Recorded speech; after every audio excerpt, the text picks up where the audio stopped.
Alright, everybody, let's talk about the Season 1 preview since it's finally out. I'm very excited to talk about it. Now, I'm going to be mostly skimming through this and sort of hitting the highlights. So if you do want to read the full thing for yourself, it'll be linked below. Now, first up, Season 1 will be starting on the 29th as scheduled, so we're not going to get delayed or anything. We don't have much longer to wait because it's just a week from now. Now, as for the seasonal mechanic, as listed right here, this is going to be invasion dungeons, where basically 2 dungeons in the day, you can clear them twice each, are going to be special, solo, challenging versions of the dungeons. They seem to be, like, the actual dungeons themselves will be different, so hopefully these will provide a nice bit of added variety to the gameplay. Next up, the new character, the Ice Sniper Haley Scott. First up, her first ability, Cryo Rounds. This looks like your pretty standard sort of auto-aim, shoots enemies' abilities, but it does seem to scale off of firearm damage and has some additional damage as well. So this does have the potential to be very, very, very good, depending on how good that firearm damage scaling is, right? Next up, we've got Storm Snare. It looks like a pretty standard AoE ability, but it does look really, really, really cool. It seems to knock back enemies as you start it, and then you get the big beam. Again, it looks awesome. Can't wait to get my hands on it and see how much damage it does. Next up, we've got a buff ability. Get less movement speed, but you get firearm skill critical hit rate and loads of firearm penetration. It doesn't specify if this is base critical hit rate, but it very well could be, and if it is, this ability could be absolutely crazy and could be super strong. Can't wait to get my hands on it and test it out. And then finally, we've got her last ability, the Zenith, the ultimate weapon sniper cannon. This does seem to be your pretty standard ultimate weapon ability. Looks like it's going to scale with your equipped weapons, and it does say firearm attack greatly increases and deal additional chill skill damage, so it'll probably take the stats from whatever weapon you have equipped, and then you'll get some bonuses on top of that as well, right? And then it does then say that you'll recover MP upon successfully hitting weak points. That's going to be very nice for sustain, and it'll have lower cooldown if the ability runs out or deactivates before you use all your bullets.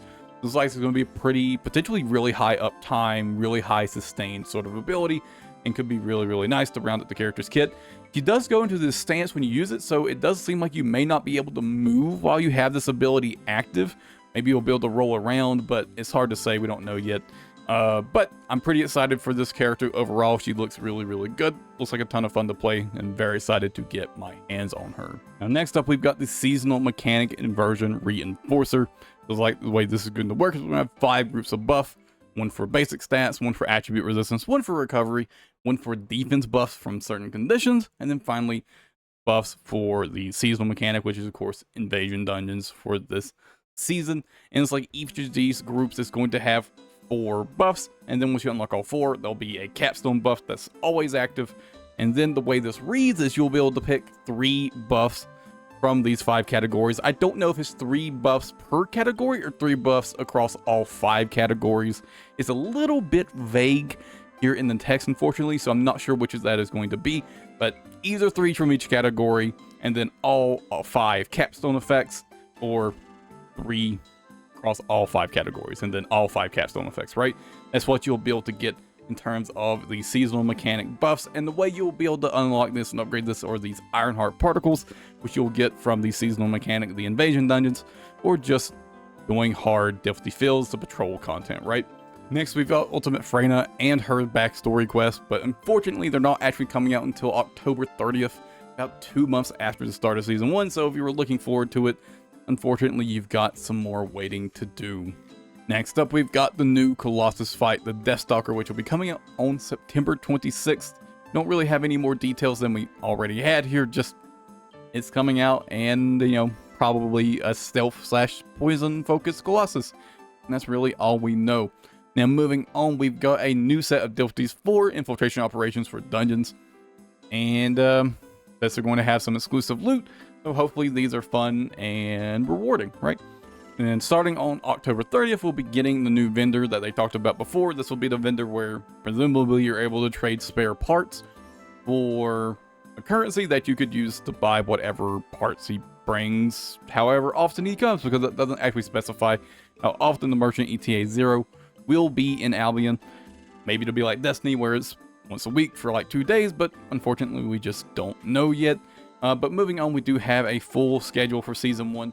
So you can read through the schedule for yourself. One thing I do really want to point out very quickly is that apparently Haley's Transcendent modules aren't coming out until October 30th. So I guess for about 2 months, we're just going to have sort of half-assed builds for Haley, because we're not going to have all her mods, and we're not going to make, our full potential builds for her. And, her builds might change quite significantly depending on what mods come with her. So I got to admit, this is a really confusing decision in my opinion, and it does almost make me a little hesitant to like try to full build Haley anytime soon, because the build might change completely. However, I will say that problem does kind of get solved by the new loadout changes, which we'll get into in just a moment. So additional Season 1 changes. First up, Void Fragment and Fusion Reactor loop improvements. So Void Fragments are going to give you enough Void Shards to do a reactor per run of the Void Fragment, right? Massive improvement. Currently, it takes 2 runs of a Void Fragment to open a single amorphous code. This makes it take so much longer, and it's really tedious, but this is changing. It also says here, Void Shards required for the Fusion Reactor have been consolidated into a single type. I'm not too sure what this means based on the wording here.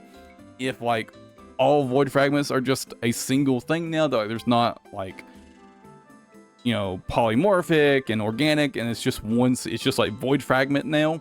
It doesn't really say. It's kind of hard to tell. The translation, this team is kind of scuffed. The translations tend to be pretty scuffed, so it's hard to say how this is going to work exactly, but basically Void Fragments are getting much easier to farm, and fusion reactors are getting much less tedious to open, which is an extremely welcome improvement.